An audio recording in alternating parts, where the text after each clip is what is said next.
બોલી ગયો, હે ભગવાન, હું બહુ ભૂલી ગયો. મેં તમારા અમૂલ્ય વચનોને લક્ષ્યમાં લીધા નહીં. તમારા કરેલા અનુપમ તત્વોનો મેં વિચાર કર્યો. તમારા પ્રમુખ કરેલા ઉત્તમ શીલને સેવ્યું નહીં. તમારા કરેલા દયા, શાંતિ, ક્ષમા અને પવિત્રતા ન ઓળખ્યા નહીં. હે ભગવાન, હું ભૂલો, આઠલો, રોજડો અને સંસારની વિડંબનામાં પડ્યો છું. હું પાપી છું. હું બહુ મલિન અને કર્મરોજથી કરીને મળી છું. હે પરમાત્મા, તમારા કરેલા તત્વોનું મારું મોક્ષ નથી. હું નિરંતર પ્રપંચમાં પડ્યો છું. અજ્ઞાનથી અંધ થયો છું. મારામાં વિવેક શક્તિ નથી અને હું મૂઢ છું. હું નિરાશ્રિત છું, અનાથ છું. દયાળુ પરમાત્મા, હું હવે તમારા ધર્મનું અને તમારા મનનું શરણ લઉં છું. મારા અપરાધ ક્ષય થઈ મુક્તિ સર્વ પાપથી મુક્ત થાઉં, એ જ મારી અભિલાષા છે. આગળ કરેલા પાપોનો હું હવે પશ્ચાતાપ કરું છું. જેમ જેમ હું સૂક્ષ્મ વિચારથી ઊંડો ઉતરું છું, તેમ તેમ તમારા તત્વોના સંસ્કારો મારા સ્વરૂપનો પ્રકાશ કરે છે. તમે જ્ઞાની, નિર્વિકારી, સચ્ચિદાનંદ સ્વરૂપ, સર્વાનંદી, અનંત જ્ઞાની, અનંત દર્શન અને પ્રૌઢ્ય પ્રકાશક છો. હું માત્ર મારા રીતને અર્થે તમારી સાક્ષીએ ક્ષમા ચાહું છું. હું માત્ર મારા રીતને અર્થે તમારી સાક્ષીએ ક્ષમા ચાહું છું. એક સળવળ તમારા કરેલા તત્વની સંપન્ન થાય. અહોરાત્ર એ મારી આકાંક્ષા નિવૃત્તિ થાઓ. સર્વજ્ઞ ભગવાન, તમારી વિશે શું કહું? તમારાથી કંઈ અજાણ નથી. માત્ર પશ્ચાતાપથી હું કર્મજન્ય પાપની ક્ષમા ઈચ્છું છું. ઓમ શાંતિ, શાંતિ, શાંતિ. અનન્ય શરણ આપનાર એવા શ્રી સદગુરુદેવને અત્યંત ભક્તિથી નમસ્કાર. અનન્ય શરણ આપનાર એવા શ્રી સદગુરુદેવને અત્યંત ભક્તિથી નમસ્કાર.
આરજો રજૂ કરી કે જેવું જ્ઞાનીનું જ્ઞાન છે, જ્ઞાનીની જે તત્વ દ્રષ્ટિ છે એ પ્રમાણે મારાથી થયું નથી, થતું નથી.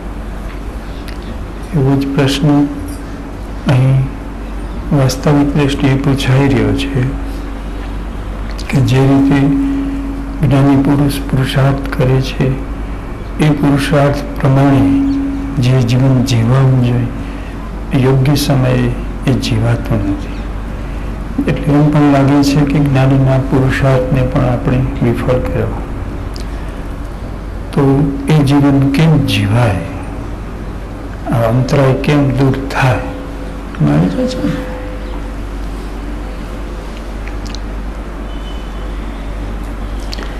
હવે આપણે એમ ચાલીએ. સૌ પ્રથમ કંઈ આપણે સાવ નાપાસ થઈ જાય એવું નથી કે ભાઈ આપણે પોતાની ભાવના તો છે જ, ઉચ્ચ ભાવના તો છે જ કે મારે જેમ બને એમ ક્રાંતિ કરવી છે, બદલાહટ કરવી છે, ઉદ્ધીકરણ કરવું છે, ઉત્ક્રમણ કરવું છે. ઉત્ક્રમણ શબ્દ તમને આમ અઘરો લાગે, પણ ઘણી વખત લૌકિક સમાજમાં કોઈ વ્યક્તિ અવસાન પામે ત્યાર પછી છાપામાં નોંધ આવે કે આ વ્યક્તિનું ઉઠામણું આ તારીખે આટલા વાગે આ જગ્યામાં રાખેલું છે. તમે ઉઠામણું એટલે શું? ઉઠામણું શબ્દ શેના ઉપરથી આવે છે? ઉઠામણું એટલે ઉત્ક્રમણ, એનું અપભ્રંશ છે. ઉત્ક્રમણ એટલે કે વ્યક્તિએ શરીર છોડી અને ઉત્ક્રમણ કર્યું. ઉત્ક્રમણ એટલે ઊંચે ક્રમણ કર્યું, નીચે નહીં.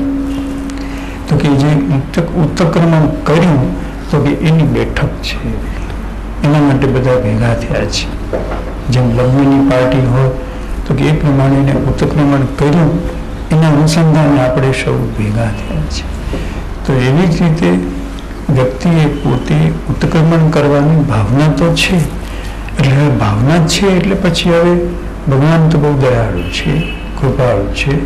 પછી વાંક ગુનો દોષ વ્યક્તિની એક ઉપર બહુ નજર રાખતા નથી કે એની ભાવના તો છે. એની રજ અંદર પડેલી જે છે એ પડેલી રજ એને એમાંથી બહાર નીકળવા એને દેતી નથી. એટલે પુરુષાર્થ ત્યાં કરવાનો છે. એટલે હવે પેલું દરેક વ્યક્તિએ તપાસી જવાનું તો એ રહે કે આપણે આપણી જાતનું પરિવર્તન કરવામાં ઊંડો રસ રાખીએ છીએ કે નહીં. બસ એટલું છે. ક્રિયામાં ભૂલ થાય એ હમણાં ઉતારો ન કરો. ક્રિયાને સુધારવાની જરૂર નથી. ક્રિયા તો એની પાછળ ચાલી આવે છે. લોકો મોટાભાગે મહેનત કરે છે, ક્રિયાને સુધારવામાં કરે છે. ત્યારે ક્રિયા જે છે એ તો અંદર ગોઠવાઈ ગયેલું બીવું છે. એ કંઈક સહેલાઈથી તાત્કાલિક બદલી જાય એવું નથી. એ તો બહુ લાંબે ગાળે બદલાય છે. પણ ભાવો જે છે એ બદલાવા શરૂ થઈ જવા જોઈએ. પછી ક્રિયામાં ન આવતું હોય તો ભલે થોડોક સાધારણ ખટકો રહ્યો બરાબર છે, પણ એમાં બહુ દુઃખી થવા જેવું નથી, હેરાન થવા જેવું નથી. જે દુઃખી થવા જેવું છે એ મારા ભાવો ઊંચા છે કે નહીં, મારા ભાવો ખાનદાની ભરેલા છે કે નહીં, બસ એ જ જોવાનું છે. તો હવે તમે એમાં જો આ જે શક્તિને આ દિશા આપશો તો તરત તમને સહાય મળવી શરૂ થઈ જશે. ક્રિયામાં નહીં જશે, કારણ કે ક્રિયા ફરતી નથી. ક્રિયા પ્રયત્નથી ફરતી નથી, પુરુષાર્થથી ફરતી નથી.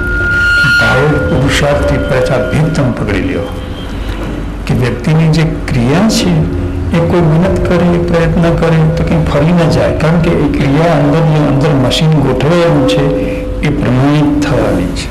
તમે અજ્ઞાની હતા ત્યારે પણ કદાચ થોડા જ્ઞાનમાં આવી ગયા હોત તો એમાં પુરુષાર્થ ચાલતો જ નથી. ક્રિયાની અંદર તો કોઈ અહંકારથી કદાચ થોડો વખત એના ઉપર ટાપટીપ કર્યા કરે પણ લાંબો સમય ટકે નહીં.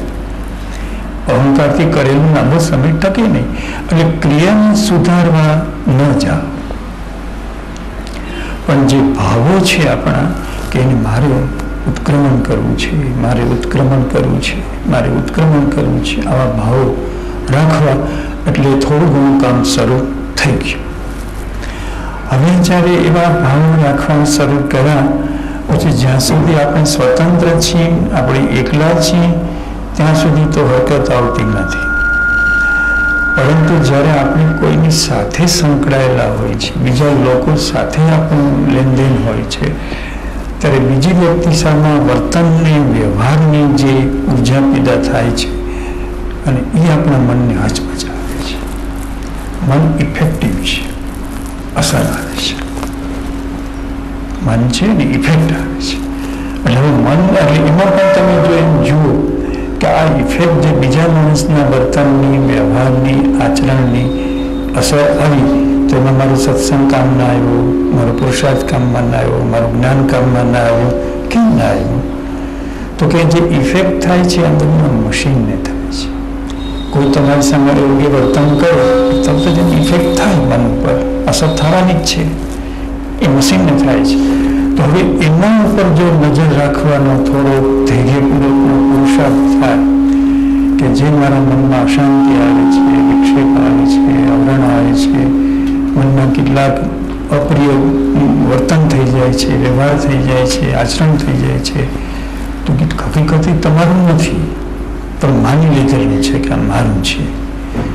અનંત કાળથી પ્રકૃતિ છે, એ પ્રકૃતિ કામ કરી રહી છે. પણ હવે હું પ્રકૃતિ ઉપર ધ્યાન આપું છું કારણ કે હવે મેં ઉત્ક્રમણ કર્યું છે કે હું પ્રકૃતિમાંથી બહાર નીકળ્યો છું. એટલે કે હવે હું એની સાથે અનુસંધાન કરું છું. આવો ભાવ, આવી દ્રષ્ટિ થોડોક વખત રાખવાથી કેટલાક ટકા માર્ક્સ એના પણ સુધરી જશે. સૌથી પહેલાં તો ઊંચા ભાવની રેખા, કેટલાક ઊંચા ભાવ રાખતા જ નથી તો એમાં કેટલાક માર્ક્સ મળી ગયા. ઊંચા ભાવ રાખ્યા પછી અંદર જે વસ્તુની ઘટના ઘટે છે તો કે હવે એનો ક્રિયામાં બહુ જોતો નથી. ક્રિયાથી ક્રિયાનો દોષ થઈ ગયો હોય તો એ ક્રિયાનો દોષ છે, એ જડતાનો દોષ છે, એ કાંઈ વ્યક્તિનો દોષ નથી, એ પ્રકૃતિના મશીનનો દોષ છે. અને તમે એમ જ્યારે જુઓ કે આ દોષ છે તો એ દોષ તમારો નથી, તો કે એમાં થોડાક ભાવ માર્ક્સ મળી જાય છે. અને પછી આગળ વધતા બીજી વ્યક્તિ આપણી સાથે જે વર્તન કરે છે ને એમાં આપણી પ્રકૃતિ કથળી જાય છે. તો એ જે પ્રકૃતિ કથળી જાય છે તો એમાંય તમે અટકાવી શકવાના નથી, ઇફેક્ટ આવે જ છે. તમે પાણીમાં ખાંડ નાખો તો ખાંડની અસર આવે છે, લીંબુ નાખો તો લીંબુની અસર આવે છે. તમે કહો કે હું લીંબુ નાખું અને પાણી ખાટું ન થાય, એ કેમ બને? એ બનવાનું જ છે. તો એવી જ રીતે મનની અંદર જે કાંઈ બહારથી તરંગો આવે છે વર્તનના, વ્યવહારના, આચરણના, એ તરંગોની અસર મન ઉપર થવાની જ છે, થયા રહેવાની જ નથી. તો એ સત્સંગ અથવા તો જ્ઞાન અથવા તો આત્માની દશા કેને કહેવાય છે કે એ જે પ્રકૃતિની અંદર જે અસર આવે છે એ અસરને જાણવી, એને પુરુષાર્થ કીધો છે, ક્રિયાને પુરુષાર્થ નથી કીધો. અસરને જાણવી અને અસરથી જુદા રહેવું. હવે અસરને જાણવી અને અસરને જુદા રહેવું અત્યારે તો તમે માત્ર તમારી સમજણમાં જ રાખો, આપ માત્ર આપની દ્રષ્ટિમાં જ રાખો કે જુદું રાખવું, જુદું રહેશે નહીં. એટલે એમાં પણ તમારા થોડાક માર્ક્સ વધી ગયા કે તમારા મનમાં ખબર તો છે જ કે આપણે એને જુદું રાખવાનું છે, જુદું રાખવાનું છે, એવું એની અંદર કહેવાનું ભાવ રાખવાનો છે.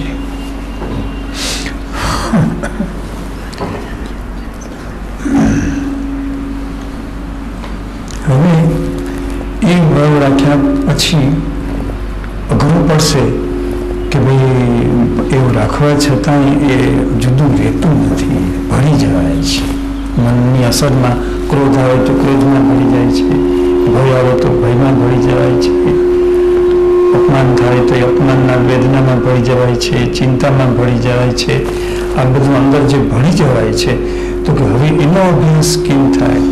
તો કે એનો અભ્યાસ એમ થાય કે જે મારી અંદર મારી પ્રકૃતિ એ હું નથી, એ જ પ્રમાણે સામે જે સ્થાને સામેની વ્યક્તિની જે પ્રકૃતિ છે એ પણ એ ક્યાં છે? એ પણ એની રજની ગુલામ છે. અંદર પડેલી અજ્ઞાત એને દેખાતી નથી એવી જે ઝીણી રજ છે તો કે રજનો એ પણ ગુલામ છે. તો કે હવે હું જેમ બને જેમ મારી જાતને હું ચૈતન્ય સ્વરૂપે જોઉં છું એમ સામેની જે બીજી વ્યક્તિ છે એને પણ હું ચૈતન્ય સ્વરૂપે જોવાનો અભ્યાસ પાડું છું. પહેલાં જે લોકો આપણને સુખ આપતા હોય એને જોવાનો અભ્યાસ પાડીએ કે જે મને સુખ આપી રહી છે તો કે આત્મા પ્રકૃતિ નથી, કોઈની અંદર આત્મા ભગવાન બિરાજે છે. તો કે આત્મા ભગવાન મારફત એ વર્તન થઈ રહ્યું છે. એ જ્યારે અભ્યાસ થશે પછી કોઈ મને સુખ આપવાને બદલે વિક્ષેપ આપે, કંઈક પણ આપે, કષ્ટ આપે, તકલીફ આપે, મુશ્કેલી આપે તો કે એમાં એ જવાબદાર નથી. એનો ચહેરો મને મારી સામે જે દેખાય છે એનો જે આકાર મને દેખાય છે એના ઉપર હું દોષારોપણ કરું છું, એ મિથ્યાભાસ છે.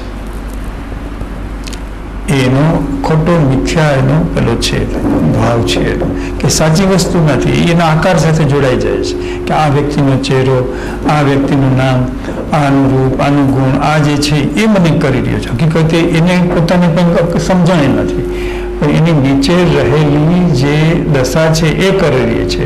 તો પછી અમુકનો વાંક ક્યાં કાઢું, દોષ ક્યાં કાઢું?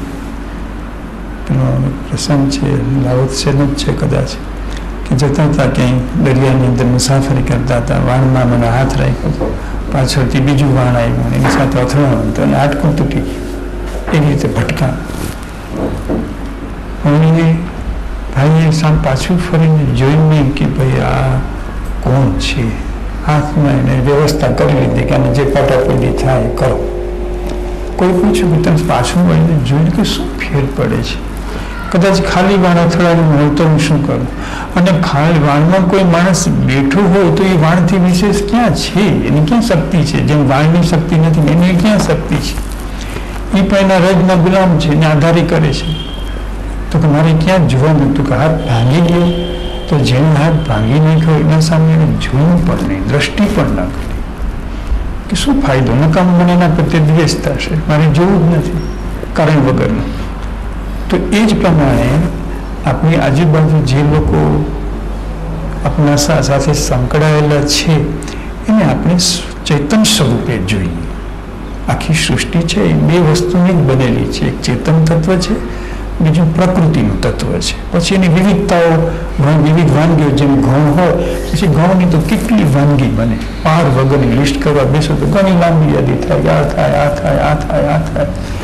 તો આ જે પ્રકૃતિ છે એ પ્રકૃતિની કેટલી બધી વિવિધતા છે, પણ એ પ્રકૃતિની વિવિધતા ક્યારે વિશેષ અમલમાં આવે છે કે ચેતન શક્તિ હોય છે ત્યારે. ચેતન શક્તિ ન હોય તો પણ પ્રકૃતિ શક્તિ સક્રિય તો છે જ, પણ અનેક પ્રકારની જે વિવિધતા આવે છે એ ચેતન શક્તિને કારણે આવે છે.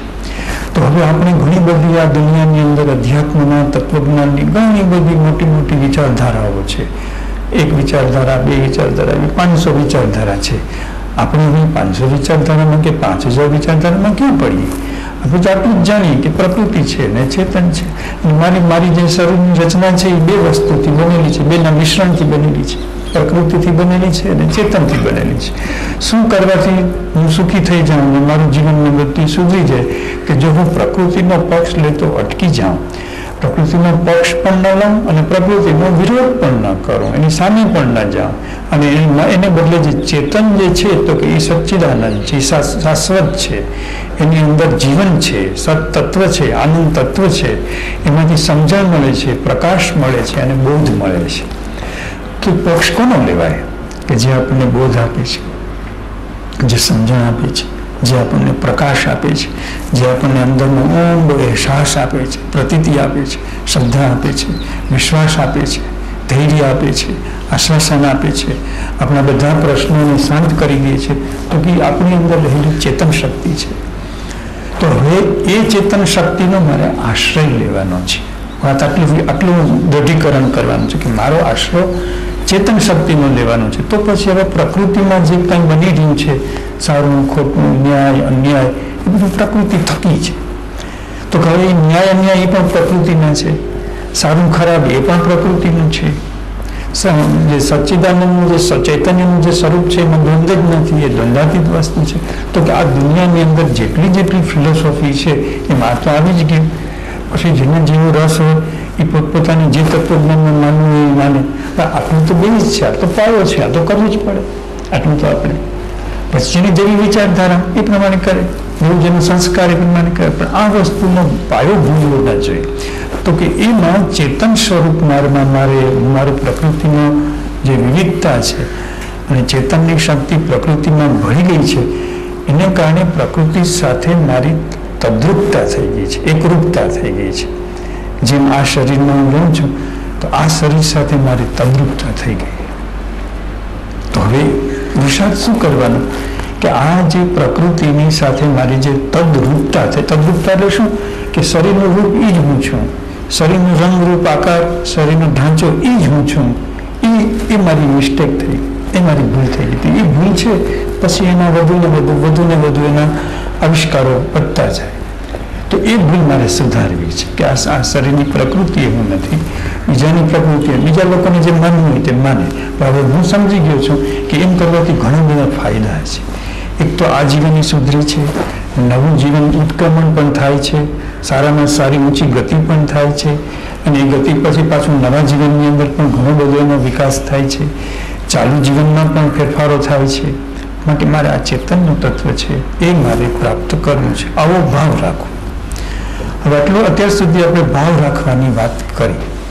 હવે ઘણા કહે છે કે ભાવ પણ રહેતો નથી, સુકાઈ જાય છે. જગત એવું છે, સંસાર એવું છે, દુનિયા એવી છે કે તમે સત્સંગમાં જ્યારે બોલતા હો તો એ સમયે તો બહુ મધુર લાગે, મીઠું લાગે, પણ સત્સંગની બહાર જ્યારે જાય ત્યારે એ તો ઉડી જાય, એ ક્યાંય ન રહે, એ દુનિયા છે, જગત એવું છે.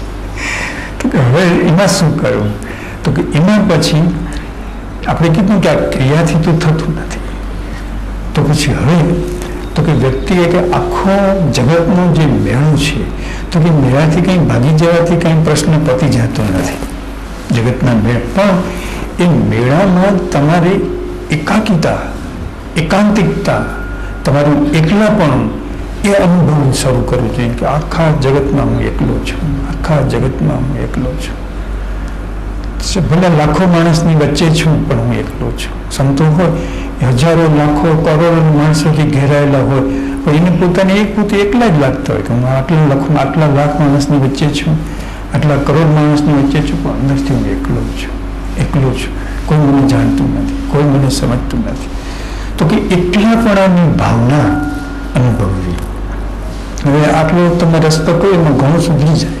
હવે એકલાપણાની ભાવનામાં પણ પાછું હજી વધારે મદદ કરવી હોય તો એમ કરાય કે આખા દિવસમાં થોડોક સમય વ્યક્તિએ જેમ આખા દિવસમાં કામ કરવા પડે છે કર્મેન્દ્રિયો દ્વારા, શરીરની જે 5 કર્મેન્દ્રિયો છે, 5 જ્ઞાનેન્દ્રિયો છે, તો એ કર્મેન્દ્રિયો દ્વારા આપણે કામ કરવાના છે ને જ્ઞાનેન્દ્રિયો દ્વારા જાણકારી મેળવવાની છે, માહિતી મેળવવાની છે. તો હવે આપણી જે 5 કર્મેન્દ્રિયો અને 5 જ્ઞાનેન્દ્રિયો, એ જે 10 ઇન્દ્રિયો જે બહિર્મુખ થઈને મોટે ભાગે વ્યવહારના કામ આવશ્યક કામો કરે છે, તો એમાં કંઈ આપણે કંઈ રજા ન પડાય. પણ થોડોક સમયે આમાં ઇન્દ્રિયોને શાંત કરવાનો વિષય આવે છે. આ બાબતમાં અપેક્ષા આવે છે. ભલે તમે ક્રિયા ન કરો, આમાં આ મુદ્દો પકડી લેજો કે કદાચ આમાં ક્રિયા કદાચ નહીં પણ ક્રિયામાં નડે જ છે. ક્રિયામાં નડે જ છે પણ શું મદદરૂપ થાય છે? તો કે ઇન્દ્રિયોની નિવૃત્તિ એ આમાં મદદરૂપ થાય છે. ઇન્દ્રિયો એક્ટિવ હોય, કોઈ માણસ ઘોડેસવાર હોય અને આત્મજ્ઞાનની ચર્ચા કરતો હોય કેવું લાગે? પીંગળામાં પગ અને ઘોડેસવાર અને આત્મજ્ઞાનની બ્રહ્મજ્ઞાનની ચર્ચા કરતો હોય તો કેવું લાગે? તો કે પંચેન્દ્રિયોની થોડો વખત માટે જેમ રાત્રિના ઊંઘમાં નિવૃત્તિ મળે છે, એમાં મનની નિવૃત્તિ, બુદ્ધિની નિવૃત્તિ નથી હોતી, ગતિમાં હોય છે. પણ આ જે થોડોક સમય વ્યક્તિ પોતે નિવૃત્ત, જેમ અઠવાડિયું કેમ આજ રવિવાર છે તો કે રવિવારે લોકો આરામ કરે, સોમથી શનિ સુધી કામ કરે, પછી રવિવારના દિવસે લોકો આરામ કરે, જેથી કરીને ફરી પાછું સોમવારથી એના શરીરની અંદર કામ કરવાની પાછી નવી ઉર્જા, નવી શક્તિ આવી જાય. તો આ માર્ગમાં આ લોકોનો ખ્યાલ બહાર રહે છે કે પ્રકૃતિની વિશ્રાંતિ જરૂરી છે. અમદાવાદમાં અમને એક મુનિ મહારાજ સાથે તેડી ગયા હતા, મલુકચંદભાઈ. આજે જ અમને ફોન આવ્યો હમણાં બપોરે જ કે મારી પત્નીએ શરીર છોડ્યું છે અત્યારે થોડા સમય પહેલાં. હું તમને ફોનથી સમાચાર આપું છું. એ મલુકચંદભાઈ અમને એક વખત એક મુનિ મહારાજ પાસે તેડી ગયા હતા. તો એ મુનિ મહારાજ પંડિત જવાહરલાલ નહેરુમાં ઘણા બધા ટ્રસ્ટો સંભાળતા હતા. ભૂતકાળ જબરી એની બધી પ્રતિભા હતી, જબરી એમની નામના હતી. અને એક સમય એવો આવ્યો કે એમને કોઈ જ્ઞાનમાં વાત કરી કે ભાઈ તમે આટલી બધી પ્રવૃત્તિ, સારી પ્રવૃત્તિ કરો છો, પણ એનાથી ઉત્ક્રમણ થવાનું તો બાધા નડશે. એ પ્રવૃત્તિથી તમને જશ મળશે, એ પ્રવૃત્તિથી તમારી માનસિક ભૂમિકા વધશે, એ પ્રવૃત્તિથી તમને પુણ્ય મળશે, પણ એ પ્રવૃત્તિથી તમને તમારું સ્વરૂપ નહીં મળે. એટલે એ તો બહુ બુદ્ધિશાળી થયું. શું વાત કરો છો? આ બધું મેં કર્યું શું? તો કે એને તમે સ્વરૂપનો બોધ નહીં મળે. તો શું કરવું? તો કે હવે તમારી આટલી ઉંમર થઈ ગઈ છે તો થોડો પ્રકૃતિને નિવૃત્તિમાં ભાળો. ત્યારથી અમે દીક્ષા લઈ લીધી. અમે એમને અમદાવાદમાં અમે એને મળવા ગયા હતા. મને નિવૃત્તિ થયા પછી તો મને નિવૃત્તિ થયા પછી બધું બદલાઈ ગયું. પ્રવૃત્તિનો મને ઉત્સાહ હતો, આનંદ હતો, પણ ખબર પડી કે એ ઉત્સાહ મશીનનો ઉત્સાહ છે, મારો ઉત્સાહ નથી. અંદર જે જ્ઞાનનો ઉત્સાહ એ જુદો છે અને પ્રવૃત્તિનો ઉત્સાહ એ જુદો છે. તો કે એ જે અંદરની જે નિવૃત્તિ છે, હવે એ તો કર્મ તો કદાચ ઇન્દ્રિયોથી થાય છે, તો પણ તમને કહું કે કર્મ કરવું સહેલું છે, પણ નિવૃત્તિને અનુભવવું અઘરી છે. નિવૃત્તિને અનુભવ, કર્મમાં તો હાથ પગ દોડાવો, મગજ દોડાવો, વિચારો દોડાવો, લાયેલું બધું. અને એ જે ગતિ જે છે એ તમે તમે કીધું ને કે ચૈતન્યની ગતિ છે અને પ્રકૃતિની ગતિ છે. હવે તમે નિત્ય વ્યસ્ત રહો તો વ્યસ્તતામાં તમારી ઉર્જા દાખલ થઈ ગઈ. હવે એ ઉર્જા અંદરનું જે સ્વરૂપ છે તો ત્યાં અંધકાર થઈ ગયો, અંદરના સ્વરૂપને શક્તિ મળી નહીં. તો આપ અત્યારે જેમ કે નિરાંતે ઘરમાંથી સમય ફાળવીને ગમે એમ કરીને પણ કે 2 કલાક નીકળી જ જવું છે, કંઈ પણ થાય, મહેમાન આવ્યા હોય તે ભલે આવ્યા હોય, આવવાના હોય તે ભલે આવવાના હોય, 2 કલાક માટે તમારે આ સ્થાનમાં પહોંચી જ જવું છે, એમ કેમ નિવૃત્તિનો સમય ફાળવો. તો કે એવી રીતે સ્વયં શિસ્તથી પોતાના માટે કે મારે જ મારો અંદરનો બોધ સાંભળવાનો છે, મારી અંદર કોઈક મને કથા કહેવાનું છે, કોઈક પોતાની વાત કહેવાનું છે, મારે એને સાંભળવાની છે, માટે હું શાંતિથી બેસીને એને હું શ્રવણ કરું છું. તો કે અમે આ સૂચવીએ છીએ, ક્રિયા નથી સૂચવતા, પણ નિવૃત્તિનો અભ્યાસ અમે સૂચવીએ છીએ. કારણ કે નિવૃત્તિનો અભ્યાસ કરવાથી અંદર સુસુપ્ત પડેલી ચેતના સળવળે છે. તમે જો ક્રિયાશીલ હો તો એ સળવળતી નથી, પણ તમે થોડાક જેટલી વિજ્ઞાનની શોધો થઈ છે એવું કહેવાય છે કે કોઈ પણ ભાગ્યે જ કે કોઈ શોધો ખરેખર જ્યાં શોધ થવી જોઈએ લેબોરેટરીના સ્થાનમાં કે રિસર્ચના સ્થાનમાં એ નથી થઈ હોતી. પણ એ શોધ કરતાં એ થાકી ગયા હોય, પછી પોતે સૂતા હોય, ટોયલેટમાં હોય, બાથરૂમમાં હોય, અને ત્યાં એકાએક નિવૃત્ત જેવા હોય અને અંદર સ્પાર્ક થાય, એની નિવૃત્તિમાં સ્પાર્ક થાય. નવરા હોય તે વિચાર આમ છે. તો ગેપની જરૂર છે, અંતરાળની જરૂર છે, બિટવીન ધી લાઈન. 2 શબ્દ અમે જે બોલીએ છીએ ને એમાં તમને અમે કહ્યું કે તમારે અમારા શબ્દને પકડવાનું નથી, પણ અમારી નિવૃત્તિને પકડવાની છે. અમારી નિવૃત્તિ એટલે શું કે એક બોલાયેલો શબ્દ અને એના શબ્દ પછી આવતો બીજો શબ્દ, એની વચ્ચે જે ગેપ છે એમાં અમારો આત્મા છે. શબ્દમાં અમારો આત્મા નથી, શબ્દમાં અમારું અસ્તિત્વ નથી. તો અમારું જે અસ્તિત્વ છે એ જે શબ્દ વહે છે મન વચન કાયાના યંત્રમાંથી, તો કે વહેતા શબ્દને અમે જાણીએ છીએ. તો કે અમારું જાણપણું જે છે એ શબ્દો લઈ જતા નથી, અમારી પાસે જ રહીએ છીએ, અમારા કબજામાં જ રહીએ છીએ અમારું જાણપણું. તો કે બિટવીન ધી લાઈન, તો કે 2 શબ્દની વચ્ચે અમારું હોવાપણું છે. તો કે જે હોવાપણાને તમારે પકડવાનું છે તો તમારી નિવૃત્તિ છે એને એના ગુણાકાર થાય છે. કારણ કે નિવૃત્તિ અંદર દાખલ થઈ ગઈ, એ નિવૃત્તિ દાખલ થઈ એટલે હવે એ નિવૃત્તિ તમારી અંદરની નિવૃત્તિને પકડે છે કે થોડો શાંત થા, થોડો ધીરજવાન થા, થોડો ધૈર્યવાન થા. આ જે સંસારની જે ગતિ છે એ તોફાની ગતિ છે, આક્રમક ગતિ છે, હિંસક ગતિ છે. તો કે હિંસક ગતિમાં તો અત્યારે રહેવાનું છે એમાં જ, પણ એમાં ભળી ના જાય, એ બધાના જેવો તું ના થઈ જાય, બધાથી તું અંદરથી જુદું રહે. લોકોને ખબર ના પડે પણ તને ખબર પડવી જોઈએ કે હું બધાથી જુદો છું. હમણાં અમે એકાટ નામના એક તત્વજ્ઞાની વિશે ચર્ચા કરતા હતા, વાત કરતા હતા. એકાટ જર્મનનો એક તત્વજ્ઞાની છે. એને કીધું કે હું નાનપણથી મોટા મહાપુરુષોની શોધ કરતો, કોની પાસે જ્ઞાન છે, કોની પાસે સમજણ છે. કેટલાય મોટા વિશ્વના ગણાતા મોટા માણસો માંધાતાઓને મળ્યા પછી મને લાગતું કે જેને હું મળ્યો એની પાસે જે વસ્તુ છે એની જે વસ્તુમાંથી પ્રગટ થાય છે મારી પાસે છે. એની પ્રગટ કરવાની રીત જુદી છે. જેટલા હું મહાપુરુષને મળ્યો મને એમ ન લાગ્યું કે આ એની પાસે છે ને મારી પાસે નથી, એમ મને લાગ્યું. પણ જે આ વ્યક્તિ રજૂ કરે છે એ જ વસ્તુ મારી પાસે છે, માત્ર એનું પ્રાગટ્ય જ જુદું છે. તો એનો મતલબ કેવો થયો કે એની અંદરની જે વિશ્રાંતિ અને સામે વ્યક્તિની વિશ્રાંતિ એ બે વચ્ચેની એની એકતા થઈ ગઈ તો જ જાણી શકે. નહીં તો કેવી રીતે જાણી શકે આની અંદર જે ગુપ્ત વસ્તુ પડી છે એ જ મારામાં પડી છે, જુદી નથી. તો આપ જ્યારે જેની પાસે યથાર્થ જ્ઞાન છે, યથાર્થ દર્શન છે, યથાર્થ બોધ છે, તો એ શબ્દમાં નથી, એ વિચારમાં નથી. વિચાર રજૂ થાય છે, તર્ક રજૂ થાય છે, બુદ્ધિ રજૂ થાય છે, પણ એ જે એનું ગુપ્ત જ્ઞાન છે એ ગુપ્ત જ્ઞાન ક્યાં છે? તો કે એ જે રજૂ જેની હાજરીમાં, જેના દીવામાં, જેમ અંધારા રૂમમાં કોડિયું સળગતું હોય તેનો પ્રકાશ હોય, તો કે એ અંધારા રૂમનો જે પ્રકાશ છે એ પ્રકાશ થકી એ બોલે છે. એ વિચાર થકી નથી બોલતો, એ શબ્દો થકી નથી બોલતો, એ બુદ્ધિના આશ્રયમાં રહીને નથી બોલતો. કોઈ વિષયનો નિષ્ણાત માણસ હોય તો એ પોતાની બુદ્ધિના આશ્રયમાં રહીને બોલે છે. તો કે એને એ વ્યવહારનો ખપ પૂરો થઈ જાય છે. તો કે આપણે વ્યવહારનો ખપ ક્યાં છે?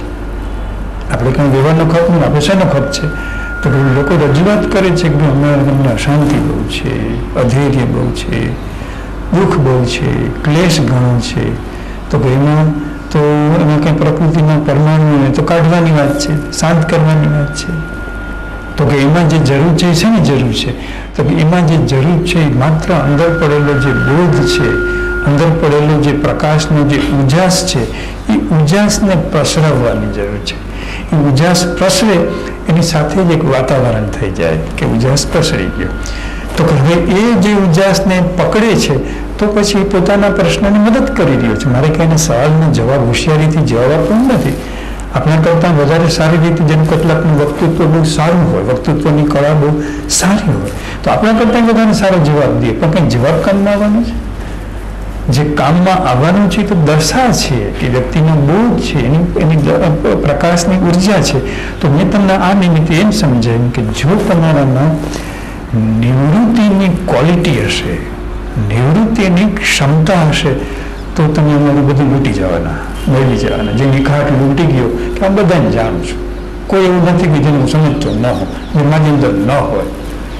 તો કે જો તમે પણ એવી જ રીતે તમારી પોતાની જે આખી પ્રકૃતિ છે એને જેમ બને એમ થોડુંક વખત વિશ્રાંતિ, માનો કે સ્કૂટર ઉપર જાઓ છો, અમે તમને કહી છીએ કે જો તમારો લાંબો અભ્યાસ થઈ જાય તો સ્કૂટર તો તમારું શરીરનું યંત્ર ચલાવે છે, પણ તમે જાણે કે એકદમ વિશ્રાંતિમાં છો, સ્કૂટર ચાલી જાય છે અને તમે વિશ્રાંતિમાં છો.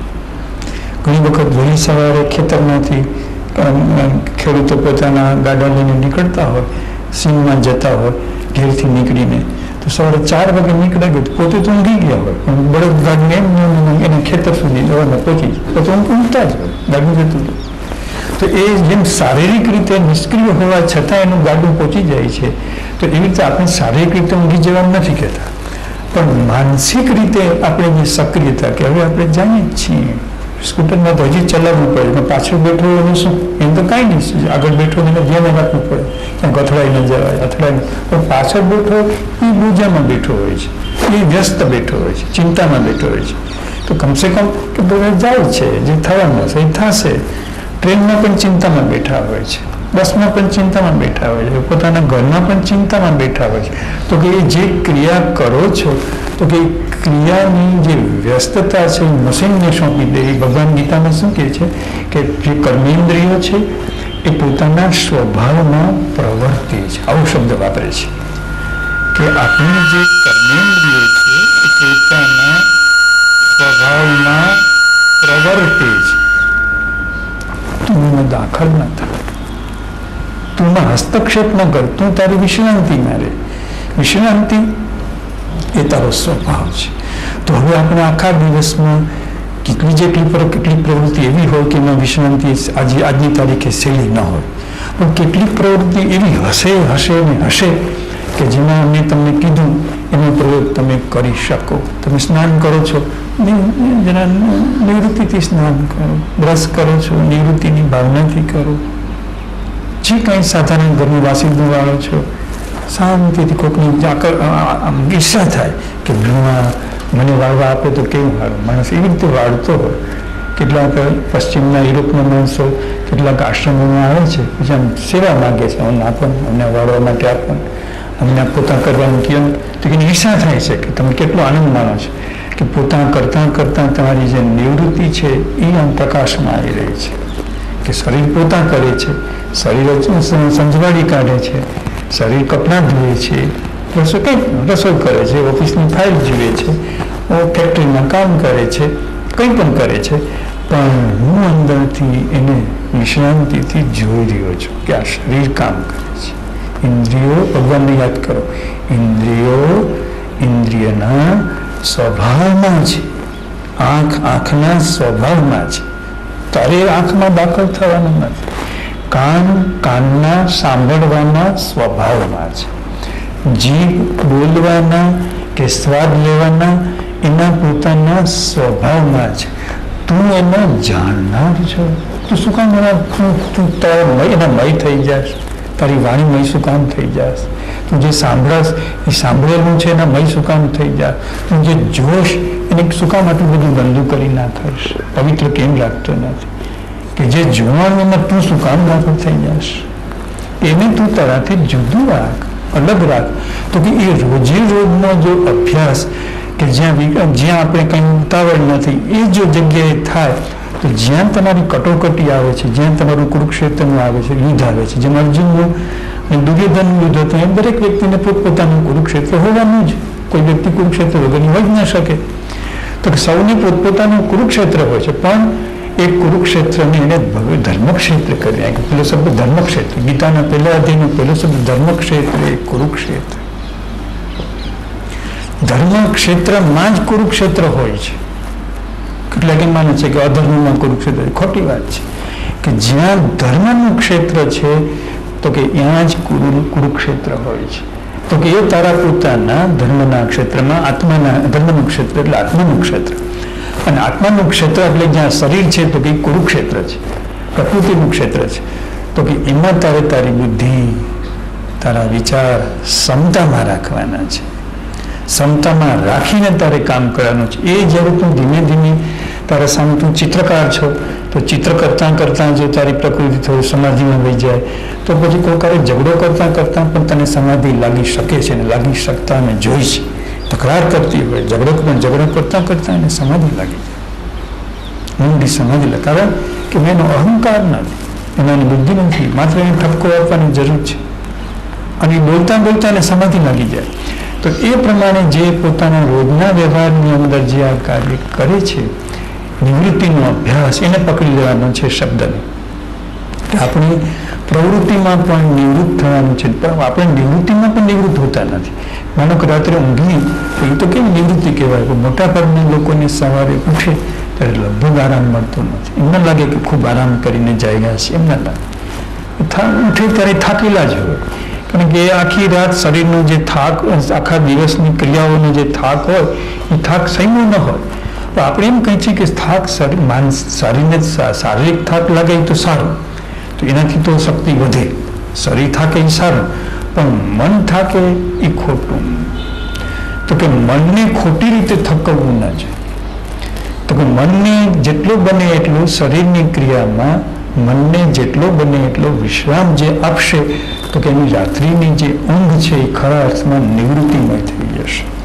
જેની રાત્રિની ઊંઘ સાચા અર્થમાં નિવૃત્તિમય થઈ જશે, એની દિવસની જે જાગૃતિ છે એ સાચા અર્થમાં નિવૃત્તિમય થઈ જશે, અને સાચા અર્થમાં નિવૃત્તિ થશે ત્યારે એને સાચી જાગૃતિ પ્રાપ્ત થશે. તો આ અભ્યાસ અમે સૂચવીએ છીએ. આટલું આમાં અમે કોઈ બહારનો સંઘર્ષ લાવતા નથી, કુટુંબના તકરાર, ઝઘડા, દ્વેષ, ઈર્ષા એ લાવતા નથી.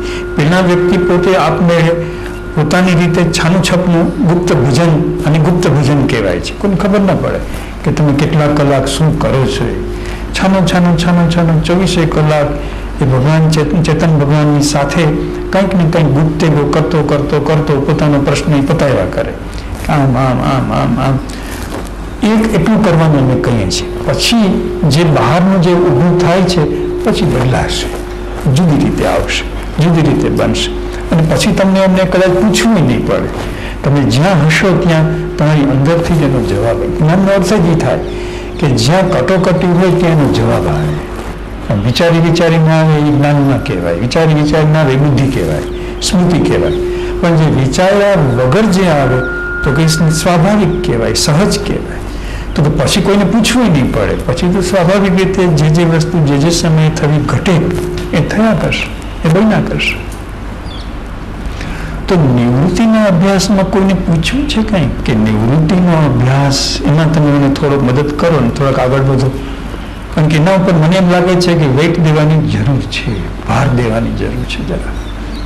કે લોકો ખરેખર આરામમાં પણ આરામમાં નથી હોતા. રજાની દિવસે રજા હોય તો પણ એને લાગતું, આપણે લાગતું નથી કે એની આંખ ઉપરથી કે મોઢા ઉપરથી કે એને આરામ છે. એનું તો ઉકળતું જ હોય છે બધું સતત.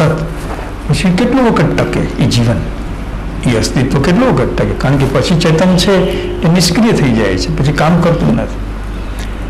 તો નિવૃત્તિનો તમે અભ્યાસ જેમ અત્યારે સત્સંગમાં નિવૃત્તિ રાખી શકો છો, તો એ સત્સંગની નિવૃત્તિનો અભ્યાસ તમારા પોતાના વ્યવહારમાં, કે રસ્તે જાઓ છો, રસ્તે ચાલો છો, તો અંદરથી પણ કોઈ જોનારને એમ લાગવું જોઈએ કે અંદરની નિવૃત્તિવાળો માણસ કોઈ પસાર થઈ રહ્યો છે. કોઈ બારીમાંથી તમને જોવા આવે, બહાર આવે કે આ જરા જોવા જેવી વ્યક્તિ છે. અમે એક વખત કોઈ જગ્યાએ હતા, તે સંસ્થાના જે વડા હતા, બાબુભાઈ કરીને હતા, તો એ દોડતા દોડતા મારી પાછળ આવ્યા. તો કિશનસિંહભાઈ ચાવડા આ રૂમની બારીમાં બેઠા છે. એને કીધું કે આ વ્યક્તિ મળવા જેવી છે, એટલે હું તમારી પાસે. બાબુભાઈ શાહ કરીને હતા. કે કિશનસિંહભાઈ ચાવડાએ બારીમાંથી તમે બેઠા હતા, તમે આમથી પસાર થયા અને એને કીધું કે આ વ્યક્તિને મળવા જેવું છે. પછી મને કે આવો બેસો, પછી મારી સાથે કિશનસિંહભાઈ મને ચાલો કિશનસિંહભાઈ પાસે જ જાય કે એને કેમ આવી લાગ્યું. કિશનસિંહભાઈ પાસે ગયા તો કોણ જાણે કેમ, પણ તમે જે રીતે જતા હતા ત્યાં મારી દ્રષ્ટિમાં કંઈક થયું કે આમાં કંઈક છે, આમાં કંઈક વસ્તુ જુદી જ છે. આ જે ચાલ ચલાય છે, જેમ હાથી ચાલતો હોય હાથીની રીતે, તો કે આ જે ચાલ ચલાઈ રહી છે એમાં કોઈ એની પાછળ કંઈક જુદી જ વસ્તુ છે. પછી તમારો પરિચય થયો બધો. આ કહેવાય માનું છું કે નિવૃત્તિનો જો અભ્યાસ હોય ને તો તમારા સંસારમાં ભયાનક આક્રમણ હોય ને તો એ નિવૃત્તિની જે શક્તિ છે એમાં એ સમાઈ રહેલી છે. તાકાત છે નિવૃત્તિમાં. એપસાપ જેમ શૂન્યમાં કેમ વસ્તુ સમાઈ જાય છે. પણ તમે એટલા બધા વ્યસ્ત હો કે જે તમારા ઉપર આપત્તિ આવવાની હોય વધી જાય, તમારી વ્યસ્તતા છે એમાં દાખલ થઈ જાય અને પ્રવૃત્તિને પણ વ્યસ્ત, એ જે આવી રહી છે વસ્તુ, આફત આવી રહી છે એને પણ એ વધારી મૂકે. પણ તમે જો નિવૃત્ત હો તો એને ઘટાડે, ધીમે ધીમે ધીમે એને ઘટાડે. સંકટને એટલે પ્રયોગ કરવા જેવી વસ્તુ છે. તમે એમને વાતો સાંભળીને કોઈ મતલબ નથી, પણ તમે પ્રયોગ કરીને જુઓ કે જો અમે તો કિશનસિંહભાઈને કીધું એટલે એમ થયું કે અમને આ સ્પર્શી ગયું વસ્તુ, અને આ ખ્યાલમાં આવી ગયો, તો આ હિસાબે એને પોતાને આપણી જે અંદરની વસ્તુ છે એ એક્ટિવ છે કે ત્યાં પહોંચી ગઈ, એને વસ્તુ પ્રાપ્ત થઈ ગઈ. તો જીવનમાં નિવૃત્તિનો અભ્યાસ માટે પછી કંઈ છે તો મુશ્કેલ છે, પણ છતાં પણ કંઈ કે નિવૃત્તિના અભ્યાસ માટે કે જેટલો બને એટલો આંખનો ઓછો સદુપયોગ, જરૂર હોય ત્યાં આંખનો ઉપયોગ. આ નિવૃત્તિના ભણ પર, કારણ કે આ પ્રશ્ન આવશે કે નિવૃત્તિનો અભ્યાસ કેમ કરવો, એવું આવશે. તો આવે એ પહેલાં જ આપણે કહી દઈએ કે ભાઈ નિવૃત્તિના અભ્યાસમાં કે આપણી જે બે આંખ છે તો કે એને થકવી ના નાખવી. કારણ વગરનું વાંચા કરવું, કારણ વગરના ટીવીના દ્રશ્યો જોયા કરવા, જરૂર હોય તો જોવું, જરૂર હોય તો વાંચવું, પણ જરૂર ન હોય તો આકાશને જોશો તો તમને નિવૃત્તિની શક્તિ વધશે. વિનોબાજી કહેતા કે હું આકાશને ખાઉં છું. ડૉક્ટરો કે તમે આટલું કોઈ ખાવ છો, અમારા શરીરમાં શક્તિ શું મળે? પણ ડૉક્ટરોને કહે કે તમને ખબર નથી કે હું શું ખાઉં છું, તો કે હું આકાશને ખાઉં છું. તો એનો મતલબ એવો કે આકાશમાંથી એને શક્તિ મળે છે. તો કે આપણે આટલા બધા પ્રપંચી દુનિયાની અંદર થાકેલા કંટાળા અને દુનિયાને જ જોયા કરી તો શક્તિ ગુમાવશું. રહેવાનું છે દુનિયામાં, પણ દુનિયાને જોયા કરવાનું નથી. તો કે જો, તો કે આકાશને જો. સમય મળે 5 કલાક, અડધો કલાક, રાત્રે ઉદાસીમાં આપણે ફળિયામાં સૂતા હોય, શેટીમાં ઠેટી ઢાળીને સૂતા હોય અને છતાં પાઠ પહેર્યા હોય, આકાશના તારાઓને જોયા કરીએ તો જે આકાશની જે વિશાળતા છે, એની જે વ્યાપકતા છે એ આપણા મનમાં આવે છે. આપણી બુદ્ધિમાં આવે છે. જેમ અત્યારે અમે બોલીએ છીએ તો અમારા સત્સંગની ધારા તારી બુદ્ધિમાં, તારા પ્રાણમાં, તારા મનમાં આવે છે. તો એ પ્રમાણે આકાશની જે વ્યાપકતા છે એ આવે છે. તો એમાં આપણે બીજું કંઈ કરવાનું નથી કે સર આરામનો આરામ, વહેલી સવારનો સમય, મોડી રાતનો સમય, કે આકાશની સાથેનું અનુસંધાન. આકાશ કદાચ ક્યાંય પ્રાપ્ત ન થતું હોય, કેટલાક બધા સંજોગો પાંચરા ન હોય, ઓળા ન હોય, કે આકાશ જોઈ છે પણ ક્યાં છે આકાશ? મુંબઈ જેવામાં 8-10 માળમાં રહેતા હોય કે અમારે આકાશ કેવું? અમારે આકાશ તો લક્ઝરી છે, વૈભવ છે, અમારે આકાશ ન હોય કે તમે તો માળા પંખી જેમ રહીએ છે, માળામાં રહે છે, બધાને ન હોય. વૃક્ષો છે, તુલસી છે, કોઈ પણ જાતના જે વૃક્ષો છે, તો વૃક્ષોમાંથી પણ એક પ્રકારની ઉર્જા શક્તિ આવે, ચેતન શક્તિ આવે છે, પ્રાણ શક્તિ આવે છે, જુદી જુદી શક્તિ આવે છે. તો કે વ્યક્તિ પોતાની આંખનું અનુસંધાન વૃક્ષો સાથે કરે અને તમે કોઈ ચોક્કસ પ્રકારના માળખા સાથે સંબંધ નથી, આ વિજ્ઞાન છે આખું સંપૂર્ણપણે. પછી તમારા જે વિચારો હોય એ પ્રમાણે તમે ચાલો, પણ આટલું તો પાયાનું કામ કરવું પડે કે તમારી આંખ ઉપરથી ભાર હટી જવો જોઈએ, બોજો હટી જવો જોઈએ. લોકોની આંખમાં બહુ ભાર દેખાય, બોજો દેખાય, ભાર ભાર ભાર ભાર ભાર દેખાય. હળવી આંખ ના લાગે કે આંખ હળવી છે, એકદમ નાજુક છે, બાળક જેવી છે. તો એ તમે જો આકાશ સાથેનો પ્રયોગ કરો તો તમને લાગશે કે ધીમે ધીમે તમારી આંખ ઉપર, અને આંખનો ભાર હટી જાય એટલે શું થાય ખબર છે? મગજનો ભાર હટી જાય. આંખના ભારને કારણે મગજ ભારે લાગે, એને કારણે મસ્તક ભારે લાગે, એને કારણે આખું વ્યક્તિત્વ, જીવન ભારે લાગે. આઈ is the index of the mind.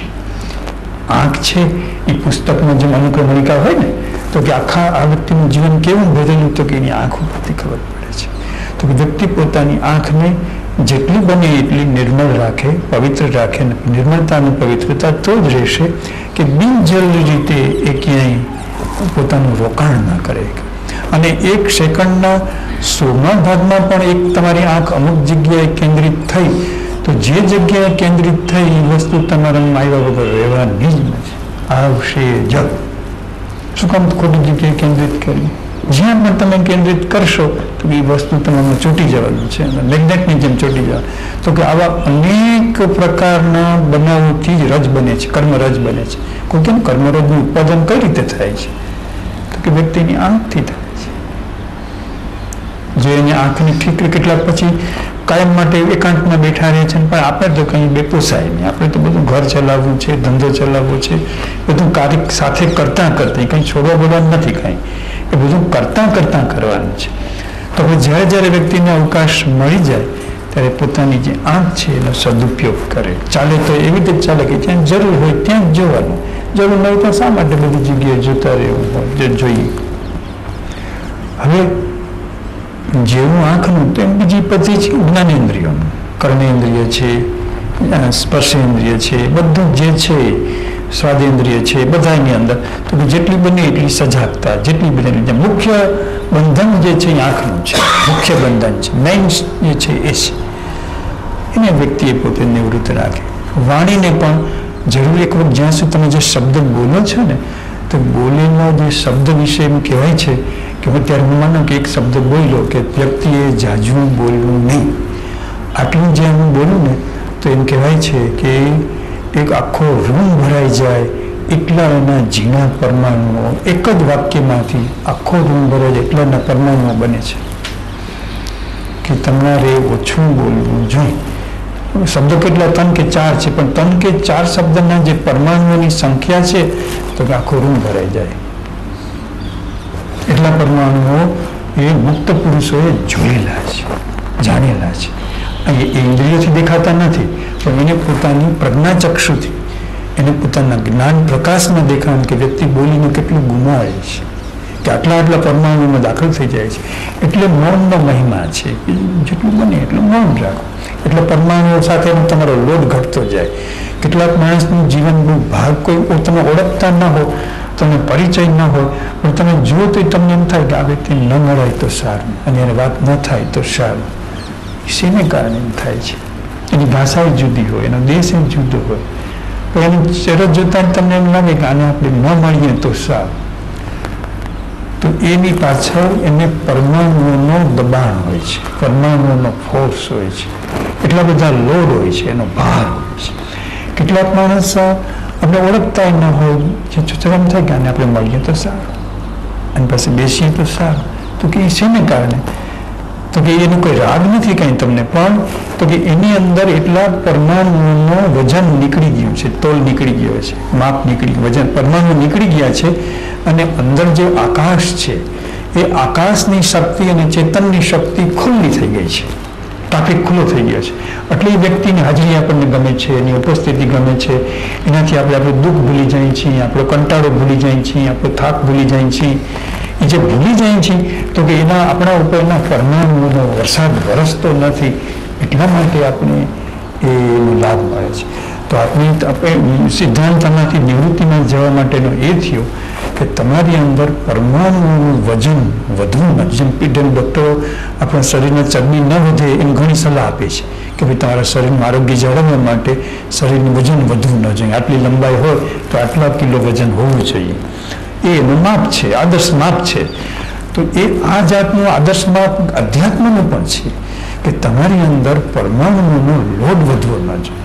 તો એ પરમાણુ ક્યાં? તો બિનજરૂરી જોશો તો પરમાણુ લોડ વધી જશે, બિનજરૂરી બોલ કરશો તો પરમાણુ લોડ વધી જશે, બિનજરૂરી સાંભળ કરશો તો પરમાણુ લોડ વધી, બિનજરૂરી હળવા મળવાનું રાખશો, બિનજરૂરી ક્રિયાઓ તમે જેને મળશો એનો સ્વભાવ તમારામાં આવ્યા કરશે, જેને મળશો એનો સ્વભાવ તમારામાં આવ્યા, એના પરમાણુ તમારામાં આવ્યા કરશે.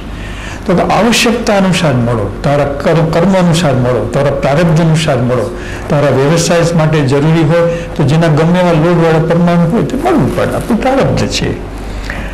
પણ જ્યાં આપણું પ્રારબ્ધ નથી ત્યાં આપણે મળમળ કરીએ કે તો પછી તમે આ એની આચાર સંહિતા સત્સંગ કરતા હોવા છતાં તમે ચૂત કરી ગયા, તમે ભૂલ કરી ગયા. તો ગાનારે ગીત ગાયું કે હું જ્ઞાનીના જ્ઞાન પ્રમાણે વર્ત્યો જ નથી. તો આ છે એમ થાય કારણ શું આટલું બધું મોટું પાપ કરી નાખ્યું છે, આટલું બધું હોયા કરે છે, રોતલની જેમ બેઠો નામ કરી નાખ્યું, તેમ કરી નાખ્યું, આવા પગલાનું શું કર્યું છે?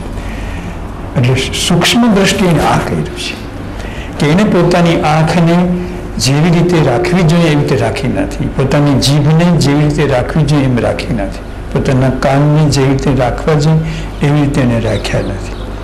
તો કે એવો અભ્યાસ કરવાથી વ્યક્તિની અંદર આ પરમાણુનો લોડ ઘટશે, એટલે એને નિવૃત્તિનું આકર્ષણ થશે. જ્યાં સુધી પરમાણુનો લોડ હોય ને તેથી આકર્ષણ ન થાય. નહીં તો ઠીક કિતાબ બોલ્યા કરે આવા લોકો, અધ્યાત્મના માણસો હોય એ આવા ભાષણ આપ્યા કરે, આપણે તો આંબળા કરીને છોડી દેવાનું. પણ જ્યારે એને પોતાના ખરેખર પ્રયોગ કરશે એટલે એને અંદરથી એને આકર્ષણ થશે, ખેંચાણ થશે. ના આ કાંઈ કોરી વાતો નથી, આ તો ખરેખર વસ્તુ છે, આ તો એકચ્યુઅલ છે, વસ્તુ જેવી છે એવી છે, એવું એને આકર્ષણ. અને પછી નિવૃત્તિનો અભ્યાસ. હવે એ નિવૃત્તિના અભ્યાસમાં શાંતિથી વ્યક્તિ થોડોક વખત શરીર, હવે આ શું છે ધ્યાન, અમે ધ્યાન વિશે કહેવા માગીએ છીએ. એટલે ધ્યાનને અમે બીજા ઘણા લોકો ધ્યાન ક્રિયા રૂપે લઈએ છીએ, અમે એને ધ્યાનને ક્રિયા રૂપે બચાવવા માગીએ છીએ કે ધ્યાનને તમે જો કર્મકાંડ કરી નાખો તો તમે જેમ કર્મકાંડનો લાભ મળતો નથી એમ ધ્યાનનો પણ લાભ મળતો બંધ થઈ જાય. જો તમે ધ્યાનને કર્મકાંડ કરી નાખો તો કર્મકાંડના લાભ જુદા છે. કર્મકાંડના લાભ છે એ માનસિક છે, એનાથી પુણ્યની વૃદ્ધિ થાય છે, શુભની વૃદ્ધિ થાય છે કર્મકાંડથી. પણ કર્મકાંડથી વ્યક્તિની અંદરનો નિવૃત્તિનો લાભ થતો નથી, એની શાંતિનો લાભ થતો નથી, ચેતના લાભ થતો નથી. આ બે વસ્તુ જુદી જુદી તમારે એને ઓળખી લેવી જોઈએ કે આના શું ગુણધર્મ છે, આના શું ગુણધર્મ છે. તો કે સુખ પ્રવૃત્તિ, સારી પ્રવૃત્તિ, તો કે બધી જે ક્રિયા કર્મેન્દ્રિયો જ્યારે ફોર્સમાં આવે છે તો એ કર્મેન્દ્રિયનો ગરમાવો થવાનો જ છે. કર્મેન્દ્રિયો ફોર્સમાં આવે ત્યારે તો એ કર્મેન્દ્રિયનો જે ફોર્સમાં આવનાર પરમાણુ તો એના પરમાણુ નિર્માણ થવાના જ છે. તો કે એ જે પરમાણુ થયા સારા નિર્માણ તો કે તમને કેટલીક અનુકૂળતાઓ આપશે, કેટલીક સગવડતાઓ આપશે, કેટલીક સુવિધાઓ આપશે, કેટલું પુણ્ય આપશે ને પાછું એમાં ખર્ચાઈ જશે, પૂરું થઈ જશે. પછી તમે હતા એવા ને એવા ખલાસ ખર્ચાઈ જાય. તમારી પાસે 2 લાખ રૂપિયા આવ્યા ને પાછા વપરાઈ ગયા તો ખાલી વપરાઈ ગયા. પણ આ જે નિવૃત્તિ છે એ વપરાઈ જતી નથી. બસ આ પાયાનો ભેદ પકડી લ્યો કે તમારો નિવૃત્તિનો પેલો પુણ્યનો અભ્યાસ છે એ ખર્ચાઈ જાય છે. કારણ કે આપણે ને પુણ્ય ભરવાયું કે આ દસકો હતો આનો, દસકો બરાબર મીઠો બરાબરનો, હવે પરવારી ગયો, નીચે પડી ગયો, પદ પૂરું થઈ ગયું. તો કે પુણ્ય પરવારી જાય છે, ખલાસ થઈ જાય છે. પણ જેનો નિવૃત્તિનો અભ્યાસ છે તો કે ક્યારેય પરવારતું નથી, ક્યારેય ખલાસ થતું નથી, કે વેક્યુમમાંથી વેક્યુમમાં ને વેક્યુમમાંથી વેક્યુમમાં આગળ ને આગળ, આગળ ને આગળ જાય છે. તો કે તો પછી એ જ કરાય ને.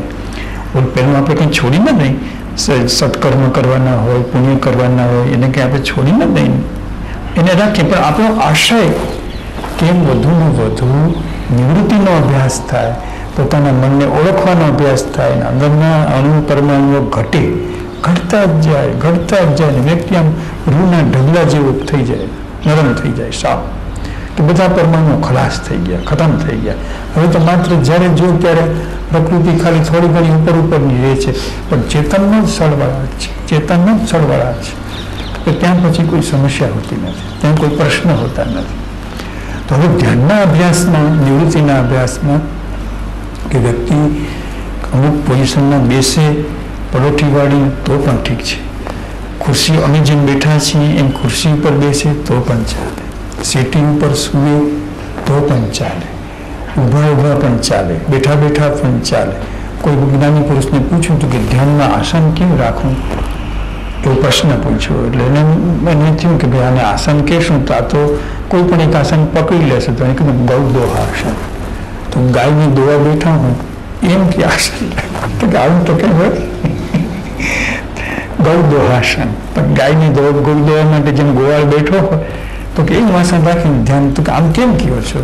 તો કે કોઈ પણ આસન ચાલે છે, એમાં કોઈ એવું નથી. આસનમાં તો શું લેવા દેવા છે, પણ સ્થિરતાનો પ્રશ્ન છે કે શરીરને થોડું સ્થિર રાખ, કારણ વગર હલનચલન ન કરવું, એને પાછું મશીનની જેમ સ્થિર ન કરી દેવું.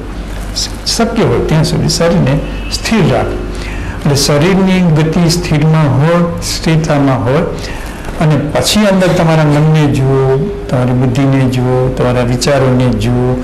એમ જોવાના અભ્યાસ માટેની ધ્યાન અવસ્થા એ અમારી દ્રષ્ટિએ માનસિક ક્રિયા નથી કે કોઈ શારીરિક ક્રિયા નથી, એ તો જોવાનો અભ્યાસ છે. એ વ્યક્તિને જોઈ રહી છે, વ્યક્તિને જાણી રહી છે. બસ જેમ ખુલ્લી આંખે જગતને જોઈ રહી છે, તો હવે એ બંધ આંખ કરીને અંદરની જે સૃષ્ટિ છે એને જાણી રહી છે.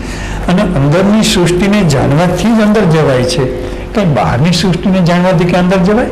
બહારની સૃષ્ટિને જાણવાથી વ્યક્તિનો બહાર વિકાસ થાય, જેટલો કરવો હોય એટલો. પણ વ્યક્તિએ તો પોતે અંદર જવું છે, તો અંદર જવા માટે થોડોક એને આંખનો અભ્યાસ કરવો જોઈએ. અને બંધ આંખ કરવાથી પણ આંખમાં થોડી કડવાશ ઘટે છે, કટુતા ઘટે છે.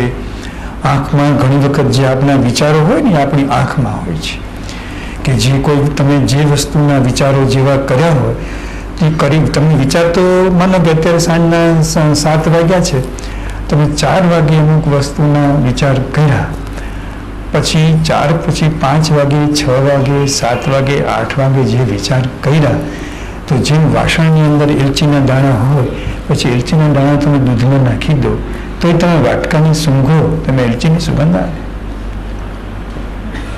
તો તમે 4 વાગે જે વિચારો તમારા પાત્રમાં જે કર્યા, એ 4 વાગે કરેલા વિચારો 6 વાગે, 7 વાગે, 8 વાગે પણ વાંચનારો વાંચી શકે કે આના મનની અંદર આ વિચાર છે. તો કે વિચાર તો પૂરા થઈ ગયા, એના પર બીજું કેટલું આવી ગયું, પણ આંખના માધ્યમમાંથી એ વિચારોના કણો એમાં પડેલા હોય. એટલે એ આંખ કેટલાકને આંખ જોઈને ખબર જોઈએ કે આના વિચારો હિંસક છે, આ આક્રમક છે, આ પ્રતિક્રિયાવાદી છે, આ વિરોધી છે.